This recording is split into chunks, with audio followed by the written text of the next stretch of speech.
Democracy কি? মুসলমানরা জানেই না সেকুলারিজম কি, মুসলমানরা জানেই না কমিউনিজম কি, মুসলমানরা জানেই না সোশ্যালিজম কি, ক্যাপিটালিজম কি। ডেমোক্রেসি, ডেমো মানে ডেমো জিনিসটা কি? Democracy, socialism, capitalism. ডেমো মানে জনগণ, কৃষি মানে আইন। ডেমোক্রেসি মানে জনগণের আইন। By the people, of the people, for the people. গণতন্ত্র, গণ মানে জনগণ, তন্ত্র মানে আইন। মানে জনগণ যেই আইন ভালো মনে করবে সেইটাই আইন হবে। জনগণের আইন যদি কোনো আইনের সাথে সাংঘর্ষিক হয় তাহলে সমস্ত আইন বাতিল ঘোষিত হবে। জনগণ যা সিদ্ধান্ত নিবে সেইটা কি হবে? কার্যকারী হবে। উদাহরণস্বরূপ, ইসলামের মধ্যে মদ বৈধ না হারাম? জেনা হালাল না হারাম? কিন্তু বর্তমান আপনাদের দেশে মদ কি? কথা বলেন। একেবারে ডাইরেক্ট বৈধ, শুধু বৈধ না, ডাইরেক্ট বৈধ। জেনা কি বলছিলেন, হারাম না হালাল? বর্তমান আপনি আইন জানেন?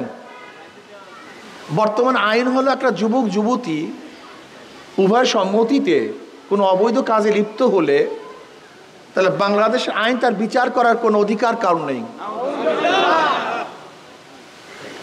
ইসলাম কি বলছিল, কোরআন কি বলছিল, আপনার আইন কি বলছে? আচ্ছা, এই আইনগুলি পাশ করছে কারা? কোন জায়গায় পাশ করছে বলেন? কারা করছে? সংসদ সদস্যরা। তাকে নির্বাচন করছে কে? জোরে বলেন।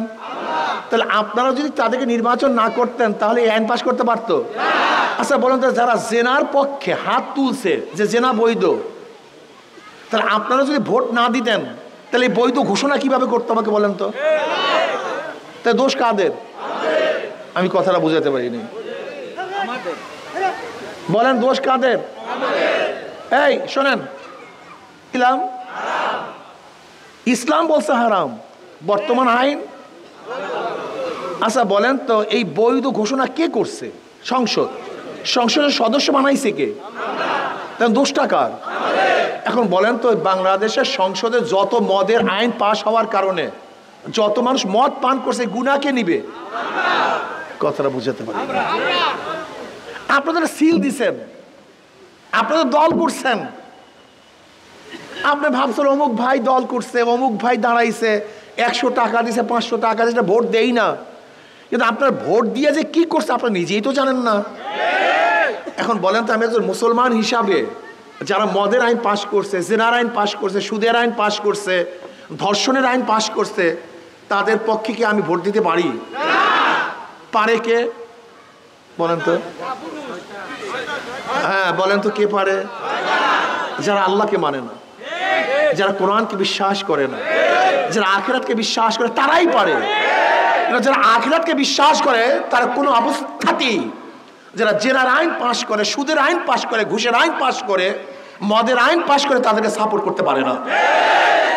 এটা ধর্মীয় দৃষ্টিকোণ থেকে আমরা যারা ধর্ম পালন করি। এবার আসুন, যারা 53 বছর পর্যন্ত দেশ শাসন করছে তাদের অবস্থাটা কি? চোরমুক্ত দেশ আমাদের দেশকে উপহার দিতে পারছে? দুর্নীতিতে 5 বার চ্যাম্পিয়নশিপ লাভ করছে বিএনপির আমলে। বিএনপির আমলে দুর্নীতিতে কয়বার? 5। আচ্ছা বলেন তো, 91 সনে বিএনপি ক্ষমতায় ছিল না? 96-তে আসতে পারে নাই কেন? আচ্ছা 96 থেকে 2001 পর্যন্ত আওয়ামী লীগ ছিল না? 2001-এ আসতে পারে নাই কেন? আচ্ছা 2001 থেকে 2005 পর্যন্ত বিএনপি ছিল না? তাই এত অপদস্থ এবং পরাজিত হলো কেন? কথাটা বুঝতে পারি। 2008 থেকে আজকে 2024 পর্যন্ত আওয়ামী লীগ ছিল না? তা তাদের বিরুদ্ধে আন্দোলন করছেন কেন? কথাটা বুঝতে পারি। আমরা বোকারাম চৌধুরী, বাংলাদেশের মানুষের স্মৃতিশক্তি 40 দিন। 40 দিন আগে যা করছেন সব 40 দিন পরে ভুলে যায়। খাম্বা কেসের কথা মনে আছে? হাওয়া ভবনের কথা মনে আছে? কথা বলেন না কেন? এ কোন আমলে? আবার এখন পাচারের কথা মনে আছে? কোন আমলে? শোনেন, মুদ্রার এপিট ওপিট আচ্ছা বলুন, 5ই আগস্টের আগে যে দুর্নীতি ছিল, চাঁদাবাজ ছিল, 5ই আগস্টের পর চাঁদাবাজ নাই, ঘুষ নাই, দুর্নীতিবাজ নাই, দখলদার নাই? আবার কারা? একদিন চিন্তা করছেন? একদিন চিন্তা করছেন? শোনেন, ঘুষের পরিবর্তন হয় নাই, ব্যক্তির পরিবর্তন হয়েছে। এতদিন ঘুষ নিছে সেন্টু, এখন ঘুষ নেয় কেন্টু। এতদিন চাঁদাবাজি করছে লেন্টু, এখন চাঁদাবাজি করে ফেন্টু।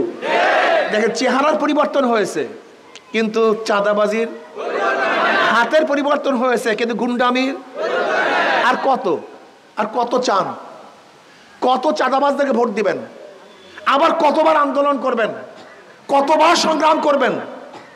আসুন না, একটা বার আল্লাহর জমিনে আল্লাহর হুকুমত কায়েম করার জন্য, কোরআন ও হাদিসের আইন বাস্তবায়নের জন্য, দুর্নীতি মুক্তের জন্য, চোর এবং ধর্ষককে এই দেশ থেকে তাড়াবার জন্য ইসলামের পক্ষে সবাই আসতে পারি না ভাই? মুসলমান তো ইসলামের বাইরে যাওয়ার কোনো সুযোগই নাই, কোনো সুযোগ নেই। ইসলামের বাহিরে মুসলমান যাওয়ার কোনো সুযোগ নাই। ঈমান থাকবে না যদি কেউ ধর্ষণের পক্ষে থাকে, জেনার পক্ষে থাকে, মদের পক্ষে থাকে, ঈমান থাকবে না। কাজে মুসলমান তো ইসলামের বাহিরে বিএনপি, জাতীয় পার্টি, জাসদ, মাসদ, আওয়ামী লীগ, তমুক করার কোনো সুযোগই নাই। কিন্তু যারা হিন্দু, বৌদ্ধ, খ্রিস্টান, নাস্তিক, তারা ইসলামী দল করবে কেন? শান্তির জন্য। কি কথা ঠিক না? কিন্তু মনে রাখতে হবে, ইসলামের নামে ধোঁকাবাজি চলবে না।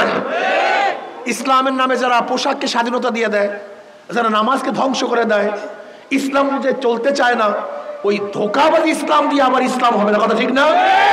কাজে আল্লাহ আমাকে সঠিক ইসলাম অনুযায়ী দেশ গড়ার তৌফিক দান করেন, ইসলামের পক্ষে থাকার তৌফিক দান করেন, এই হাত পাকার পক্ষে থাকার তৌফিক দান করেন।